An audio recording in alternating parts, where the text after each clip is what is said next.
We have Red Sea chaos, Signal Gate with the Trump administration's bombing of Yemen.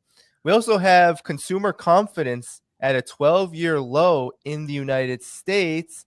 Meanwhile, Donald Trump has been hinting, as well as many banks have been hinting at recession. So has Donald Trump. This is what he has said. Are you worried about a recession? Maria Bartiromo asked you, and you kind of hesitated. I'll tell you what, of course you hesitate. Who knows? All I know is this. We're going to take in hundreds of billions of dollars in tariffs, and we're going to become so rich, you're not going to know where to spend all that money. I'm telling you, you just watch. We're going to have jobs. We're going to have open factories. It's going to be great, and the plane is landing. And thank you for a lot of good questions, okay? Thank you. So that was Donald Trump on the possibility of a recession. The tariffs have played a huge role in this. Professor Wolff, what is going on here? Is it accelerating the U.S. empire's decline, or is this a way to stave it off? Well, it is a hope to stave it off. I think it's a sad hope. I don't think the chances are very good. The chance is not zero, but then again, a lot of things we would have to say don't have a chance of zero, even if they're very, very small. But let me get to the heart of your question. Let me begin with the tariffs. The tariff is a tax. It is a tax that a country puts on goods and services that are produced outside the country, but that come into the country where they are finally sold and consumed by whoever buys them. So what you're doing is applying a tax when an externally produced good or service crosses your border into your country. Tariffs are hundreds and hundreds of years old. There's nothing new. There's nothing original. There's nothing exceptional about a country applying tariffs. Therefore, there's an immense literature in every decent library full of books and articles that explain how tariffs work, what their goals are, and a good literature examining when they did and when they didn't achieve the goals that were set for them. So we know all of that. And here's the simple conclusion of all that literature, which I, as a professor of economics all my life, have had to teach to generations of students. Number one, you don't know when you impose a tariff what its results will be. You know, it's a little bit like raising an interest rate or changing the value of your currency or any other kind of important economic change. It can go this way or it can go that way, and it depends on the context and the other things going on, what the effect of a tariff or any of these other things will be. So when you hear either Mr. Trump or any of his economic advisors telling you we're putting on a tariff because it's going to have this particular result, my politest way of responding is you'd be better off talking to somebody else, because this is a person who is telling you something they cannot know. Okay, now let's be concrete about what is going on in the U.S. right now. Mr. Trump, in order to look like he's the big, powerful leader who's going to bring us, just like your clip said, riches beyond imagination and all the rest of that kind of talk, he is levying tariffs on our neighbors to the north and south, Mexico and Canada, on our European, I was about to say allies, but that's not so clear anymore, and on all the dirty 15 and all the rest that are being talked about. And that's going to mean that if you buy something from Canada or Mexico or Europe or any of the others that have a tariff, you're going to have to pay more money. You're going to have to buy the object and pay whatever it costs, plus the tariff, which is a tax imposed by the United States on these goods and services coming in, which will be charged to you, the buyer, and that money you pay will go to Uncle Sam. So, for example, you'll have to pay $20,000 for a motor scooter made in Italy, say, and if it's got a tariff, an additional, I don't know, $1,000, $5,000, depends how high they set the tariff, that will go to Uncle Sam. So you'll be out more money. Now, let's take a look at that. Right there, before we take another step, here's the logic. A tariff will raise the prices of the goods that are affected by the tariff. If we're not going to bring in avocados from Mexico, because that's where most of them come from, without a tariff now, if we're going to put a tariff on them, that's the threat. Well, then your avocado, however you eat it, is going to cost you more. Long story short, it's going to worsen the inflation. Wow, that's serious. Do we know in advance that that's going to happen? No, it could be offset by something else. If, for example, the cost of oil and gas were to collapse and we were to suddenly go back to $2 a gallon to fill our car at the same time that we impose tariffs, then the one would offset the other and there might not be an inflation. Is that possible? Yeah. Is it likely that oil and gas prices are going to collapse? No. Which means it's probably going to be inflationary. And I could go on and on and on. But there is something about the tariff program of Mr. Trump where we can know in advance what the result is. And here is the one example. If you impose a tariff, but you leave the impression on people that the tariff might not last that long, that the tariff might be raised or lowered in the near or even medium future, then you are doing something very dangerous. Why am I telling you this? Because Mr. Trump has been doing that. He's imposed a tariff, then he's taken it away. He's imposed a large one. Then he said he's going to do instead a small one. It's not clear if they're going to last for a few months or a few years or indefinitely. That is important for the simple following reason. Every large corporation that either does business abroad, which is most large American corporations do that, or even if it doesn't, but it depends on buying things from abroad or selling things from abroad and so on, they have to calculate, should we invest, for example, if we're doing well in a new factory? If you're doing well, hopefully, this is the kind of question your executives face. But now with Mr. Trump, here's what's happening. They're not investing because they can't decide where. Two of the largest Japanese companies that make automobiles, I won't mention their names, but you all know them, have just informed the Mexican government that the plans they had told them they were going to build more Japanese automobile factories in Mexico. There already are a bunch. Almost every automobile company does something in Mexico. But they just announced they're not making the investment for the time being. They may in the future, but they're holding back. Why? Because they know it makes no sense for them to invest in a car company in Mexico on the hope that they could sell those cars in the United States without paying a tariff, because there isn't one now, and there hasn't been one between the United States and Mexico for many years. Now they don't know. They don't know where to put it. Maybe they should build it in Texas. Maybe they should build it in a third country. Maybe they should stay home in Japan, build it there, and ship. Here's what's happened.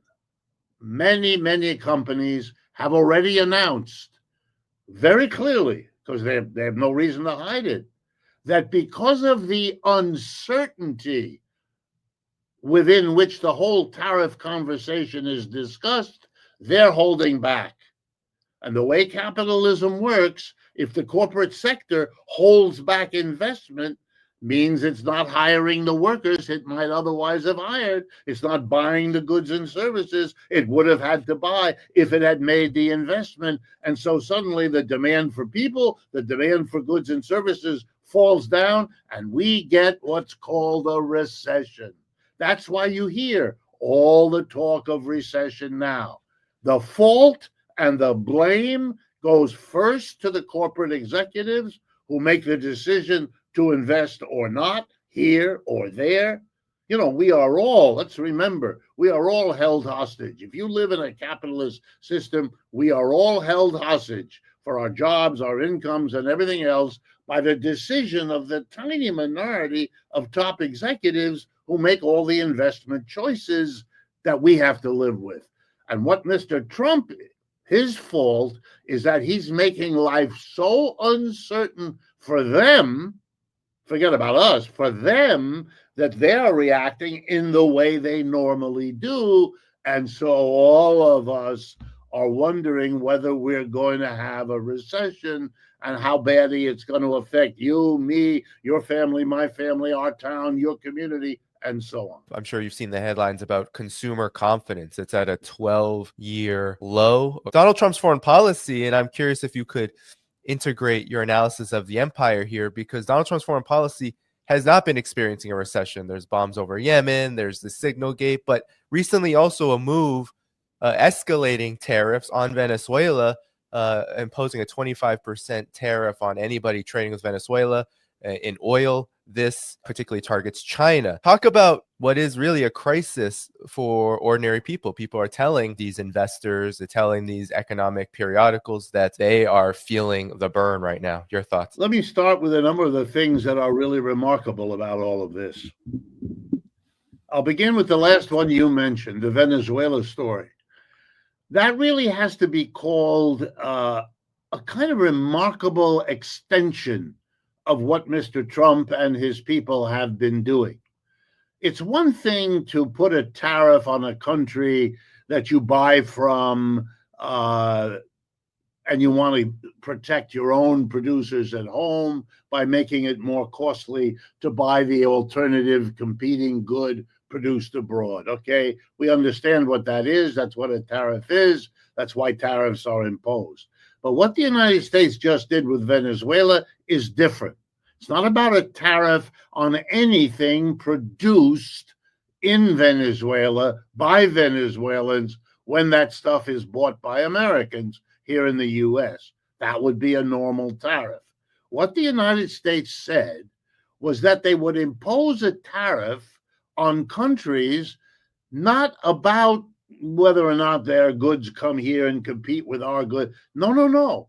If another country with whom we may not have any trade at all, and so, you know, there's no issue, but if they do business with a third country, Venezuela in this case, if they buy oil and gas from Venezuela, that's key because that's a major product Venezuela has and upon which its economy depends.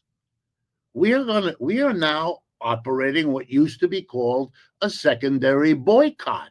We are basically saying we will punish any country or any entity. We might sanction a corporation. You do business with someone we don't like, Venezuela's government, and we will punish you. This is the behavior. There's no way out of this. This is the behavior of somebody, the U.S., that wants to control world trade. Any one of the 180 countries in the world, and many of them are in fact doing it right now, buy oil and gas from Venezuela. Since they have choices, they're probably buying oil and gas from Venezuela because it's a good deal. Maybe they're near Venezuela and the shipping is less costly. or maybe Venezuela sells oil and gas at a lower price. Normally, up until recently, the leaders of the United States would have insisted that free trade is what we believe in. Venezuela should be able to sell what it has to sell in the market at whatever price it negotiates with buyers. Buyers and sellers getting together, negotiating and coming upon an agreed price, or else not doing business. We've now given that up. We're giving it up everywhere. We can't make it in a free trade system. It's an irony people should understand, because for the last 40 to 50 years, the United States has been, excuse me, the champion of global free trade. The country that most insists that the government shouldn't tell you what to do economically. It should be left to the market, that the market is what's efficient, that the market is what makes the best outcomes. Well, either we were lying then, or we've had an epiphany and dropped all of that. But here's my explanation. We are losing the competition in the world free market. If you pay close attention, for example, to the public statements of Xi Jinping in China and many others, they're the ones pushing free trade. The United States is backing away from free trade, and there should be no mystery as to why. The Chinese figured out how to do what the United States used to be the best at: produce high quality, low price. Well, the Chinese are now showing us that other people can do what the United States did, just like the United States showed the British 100 years ago that we could do more and better in this country than they could do there. Competition has winners and losers. And what winners tend to forget is that you are giving an incentive when you win for the loser you beat to now come back and beat you next time. It works that way in sports, and it works that way in economics too. And the United States is now behaving like the desperate loser economically, who has to try to control everything, because if they leave it to the free market, they're sunk. Let me give you the simplest example that makes it dramatic and touches on our government right now. Mr. Tesla's leadership, Mr. Musk of Tesla, enabled him to become, Elon Musk, the richest man in the world with 400 billion, give or take. Why? Because he produced something new, an electric vehicle, and he did it for a while, better and cheaper than anybody else. But he particularly did it first. Okay, if you have a market, which we do in the world, no country can control it because it's all the different countries in the world. The United States that's trying to control things now will not succeed at that. No one ever has. But in that world market, people went to work because Tesla was successful, because it made Mr. Musk rich. Others wanted in on that action. No surprise. Among the many who got in on it, there is a Chinese corporation. In China, there are, I believe, about 30 companies that make automobiles one way or another. But one of the biggest and most famous, it's called the BYD Corporation, which, if I'm properly informed, actually stands for the English words, build your dream. The BYD Corporation went to work. And you know what? they produced a better electric vehicle at a lower price than the Tesla of Mr. Musk. So all around the world, particularly over the last 6 months, Mr. Musk is having more and more problems. The sales figures for Tesla are going down. And by the way, they are going down before he made his Nazi salute and all of that. That's made it worse, but he's losing, and he's losing in Europe, he's losing here in the United States, and he has fallen into second place in China, where the BYD Corporation now has sold in the last year more cars than Mr. Musk has. He's a loser in the same competition where earlier he was a winner. Okay, that's the story of the United States. And the question now is, do you face that and come up with a plan, a program? How do we manage this? Or do you get desperate and try to control everything? And unfortunately, it looks like Mr. Trump is a partisan of control it. It won't work. The Venezuelans will get around this the way the Russians have gotten around the sanctions that were supposed to defeat them in Ukraine. The Iranians have gotten around the sanction that was supposed to extinguish them as a force. North Korea is the same. Come on. We should have learned. We've been having a total embargo of Cuba now for over half a century. It does not work. And you know what it does do? People in America need to understand.